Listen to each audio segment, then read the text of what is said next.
नमस्ते प्रणाम, मैं आपका भाई सिमोद, आप देख रहे हैं सिमोद ब्लॉग्स। जैसे कि आप सबको बता दूं कि जिस सॉन्ग का भैया इंतजार थी कल से, तो सॉन्ग हो गया लॉन्च। आप लोग जाइए सॉन्ग को सुनिए। और सॉन्ग आया भैया नीलकंठ सॉन्ग आया, समझे, नीलकंठ देवा, समझे, नीलकंठ देवा सॉन्ग ग्लोबल म्यूजिक जंक्शन पे आ गई है। तो आप लोग जाइए सॉन्ग को सुनिए, ग्लोबल म्यूजिक जंक्शन पे आया भाई।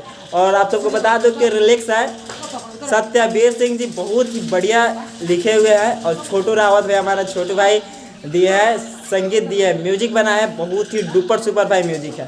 तो आप लोग जाइए और सॉन्ग को ज़्यादा से ज़्यादा सुनिए भैया। और बहुत ही बेटर सॉन्ग है, जो ऑडियंस की पहले थी से पावर स्टार पवन भैया भक्ति कुछ अलग करके लेके आए।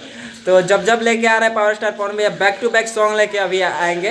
तो अभी 3 गाना भाई पोस्टर लॉन्च हो गया है, तो फर्स्ट अभी छूटा है, अभी 2 गाना भी है। तो 2 गाना आएगी अगला कंपनी से, जैसे जानकारी मिलेगी आप सबको बीच रहेगी। तो वीडियो कैसा लगा, वीडियो अच्छा लगा तो वीडियो को लाइक कीजिएगा, चैनल पर नए हो तो चैनल को सब्सक्राइब कीजिएगा। चलिए मिलते हैं नेक्स्ट एपिसोड में, तब तक जय हिंद जय भारत। और जाइए गाना को ज़्यादा से ज़्यादा सुनिए और ज़्यादा से ज़्यादा लाइक कमेंट कीजिए। Love you.